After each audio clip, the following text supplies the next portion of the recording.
हो, अगदी, अगदी बदल होतात. कन्सेंट हा प्रकार काय हा खूप महत्त्वाचा आहे. कन्सेंट ही जी गोष्ट आहे फक्त सही करणं यावरती संपत नाही.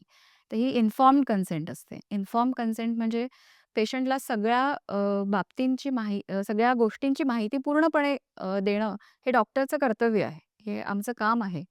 आणि दॅट नॉट ओन्ली इन्व्हॉल्व्स की तुमच्यावरती कुठल्या प्रोसिजर होणार आहेत. एस्पेशली तुम्ही झोपल्यानंतर तुमच्यावर कुठल्या प्रोसिजर्स होणार आहेत.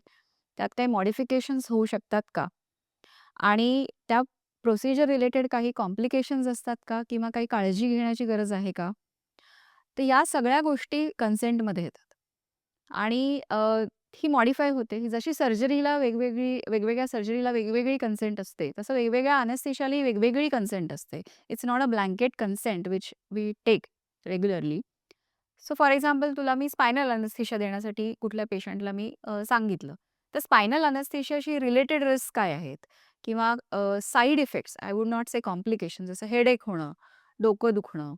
कधी-कधी होऊ शकतं काही स्पायनल अनेस्थेशियाच्या पेशंटमध्ये कारण ती पेशंटची कधी-कधी टेंडन्सी असते. सो या बाबतीत पण हे आधी सांगणं आणि हे कन्सेंटमध्ये इन्क्लूड करणं हे खूप गरजेचं आहे. कारण अदरवाईज नंतर जेव्हा हे व्हायला लागतं, तेव्हा बऱ्याचदा पेशंटला असं वाटू शकतं, की ते कॉम्प्लिकेशन आहे rather than the side effect. So every tailor made अनेस्थेशियाला टेलर मेड कन्सेंट घेणं खूप गरजेचं आहे.